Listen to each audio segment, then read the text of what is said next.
What's going on, everybody? Your two favorite horror fanatics are back once again. It's October, and we've got another video review for our 31 Days of Horror. And tonight we're talking about the 1995 horror comedy anthology film, Tales from the Hood. Tales from the Hood. Chew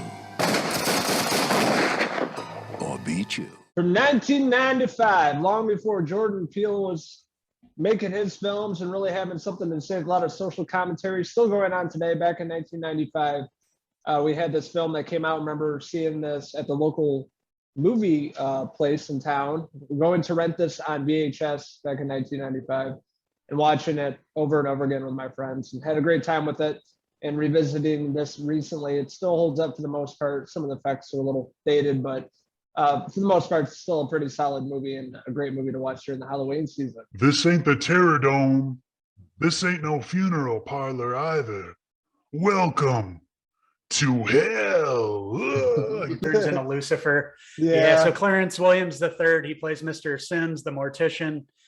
He has these gang members come in, these gangsters. It's South Central LA, 1995. You know, we're fresh off the LA riots of 1992. So we're getting a lot of, social commentary in the African-American community. And each of these anthology stories that happened are told by Mr. Sims at the funeral home as they're walking through the mortuary there.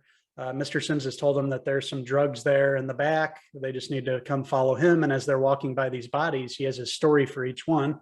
So basically the first one deals with police corruption. This one has, obviously big ties to the LA riots with these cops that are obviously racist. It echoes back to the Rodney King beating back in those times. There's this black activist in the neighborhood, and he's, obviously irritating these white racist cops. They eventually beat the hell out of them and kill them. And there's also this young black officer that is with these other two white racist cops that witnesses it. And he has this guilt and shame over witnessing it and not being able to do anything about it. Eventually, the guy that they beat and killed comes back one night when one of the officers returns to the grave site, and he's taking a piss on the grave. And then the guy that they killed comes out of the ground as a zombie, and eventually he exacts his revenge on him. So it's pretty interesting concept here with these anthology stories, each dealing with a different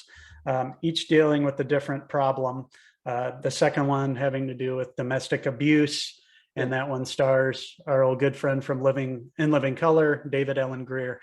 Yeah, he's used to playing, like back in the day, especially comedies and stuff. And this is a little different, but yeah, dealing with domestic abuse and this kid, and has it's like a voodoo dollar piece of paper, something, like kind of crumples it up, and yeah, it takes care of that situation. But it's a different role for David Allen Greer, but it's cool seeing him back in the heyday of In Living Color, younger version, and he was a big deal back in the day. So that was a good one. The third one's probably my favorite, with Uncle Corbin Burnson from Major League, looking a fucking lot like Donald Trump here with the tan and the comb over wig.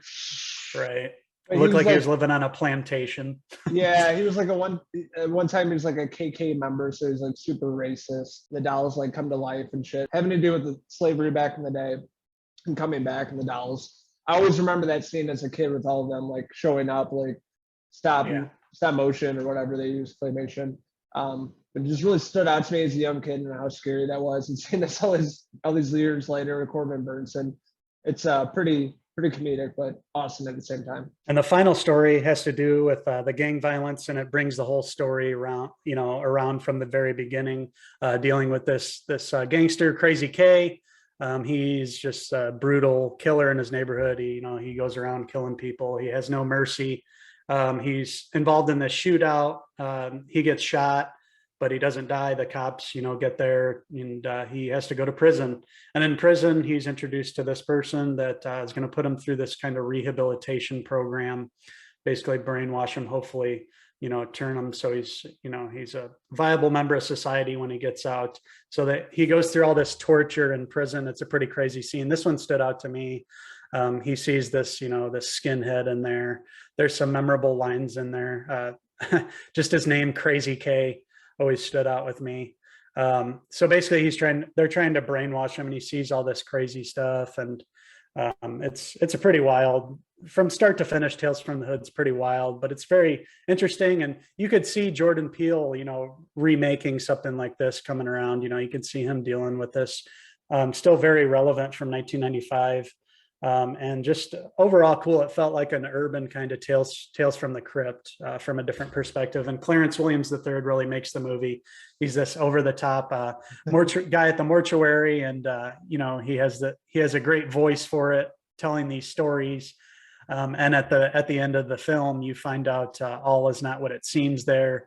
And those boys there that are just there to get some drugs and go on their merry way and have a fun time are in over their head and in for more than they bargained for. A really fun movie, just to revisit, anthology back in the day, like you brought up, Tales from the Crypt. There's a huge show on HBO with a Crypt Keeper, and they kind of put their spin on it with this urban setting and Tales from the Hood, dealing with, funeral parlor and dealing with domestic abuse, slavery, the racist police officers, a lot of, things we're dealing with all these years later in 2021.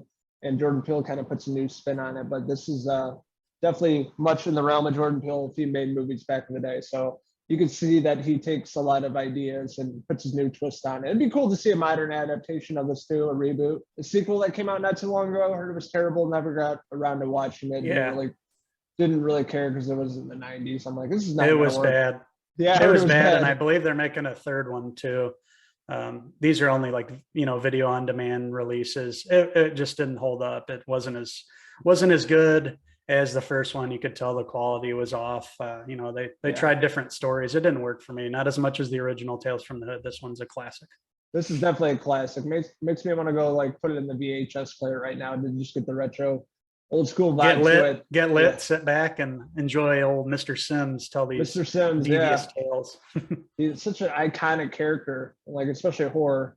We're talking about iconic characters. A lot of our reviews, this is one of them, Mr. Sims, the man, the myth, the legend. And he just makes this movie he just goes so over the top with the character. His eyes. He's like, and they zoom in and stuff. Yeah, it's just really great role, really great film that kind of flew under the radar. A lot of people don't know about this except us. I grew up out in the cornfields and had nothing else to do but watch horror flicks. And this is a nostalgic one for both of us, a movie we like to revisit, and definitely a movie we highly recommend during the Halloween season. I thought the director, Rusty Cundiff, and co-writer Darren Scott did a really great job with this. A lot of social commentary stuff was going on. The Rodney King days stuff we're still coming across all these years later. Great practical effects for the most part. A lot of great stories, the 4 stories, the first and third one being my favorite. And had a really great time with this. So I'm going to give Tales from the Hood from 1995, 3.5 out of 5 Mr. Sims hair pieces. Whoa. This one means a lot to me. I rewatched this. Nice throw there. You look like Mr. Sims. Whoa. Shit. Am I not in a Zoom review? This might be hell. I don't know. I had a great time with this too. I watched this growing up with my brother, went to see it at the theater with a friend way back in 1995. I think his dad took us into Rockford, Illinois to see it at the old, I think it was Carasotes Theater back then before it was Showplace. But just a lot of good memories.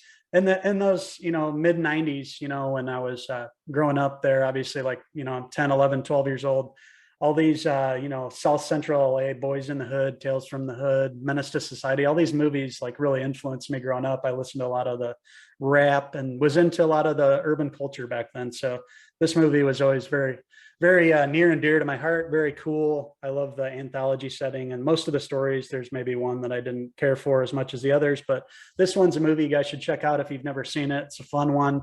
It had some comedy and also has a lot of relevant things in it. So I'm going to give Tales from the Hood from 1995, directed by Rusty Cundiff and produced by Spike Lee, a 4 out of 5 Corbin Burnson hair pieces.